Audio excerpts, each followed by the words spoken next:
Çin'de hızla artan Covid-19 vakaları ve beraberinde geri gelen sert karantina koşulları halkın tepkisini çekti. Son olarak Sincan Uygur Özerk Bölgesi'nin merkezi Urumçi'de karantina dolayısıyla mühürlenen bir apartmanda çıkan yangında en az 44 kişinin can vermesi bardağı taşırdı.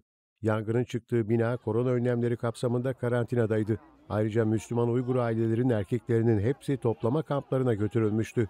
Yaşananlara öfkelenen bölge halkı, kapılar dışarıdan kilitlendiği için kurbanların kaçmayı başaramadığını söyledi. Ayrıca mahalleden çıkışları engellemek için kurulan barikatların da itfaiyeyi yavaşlattığı belirtildi.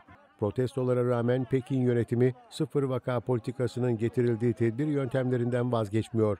Hafta sonu binlerce kişi ülkenin çeşitli kentlerinde devlet başkanı Xi Jinping ve Çin Komünist Partisi'ni protesto etti.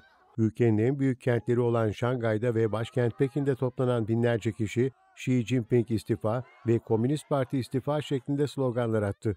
Başkent Pekin'de ise eylemlerin adresi üniversitelerdi. Kentteki çeşitli kampüslerde yüzlerce kişi sansür ve baskıya karşı boş, beyaz kağıtlar tutarak sessiz protestoda bulundu.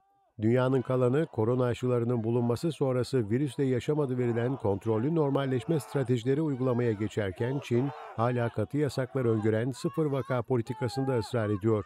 Çin yönetimi ayrıca Müslüman Uygur Türklerine uyguladığı baskı ve soykırım politikalarını baskıcı salgın politikalarıyla birleştirerek insanları evlerinde hapis tutuyor.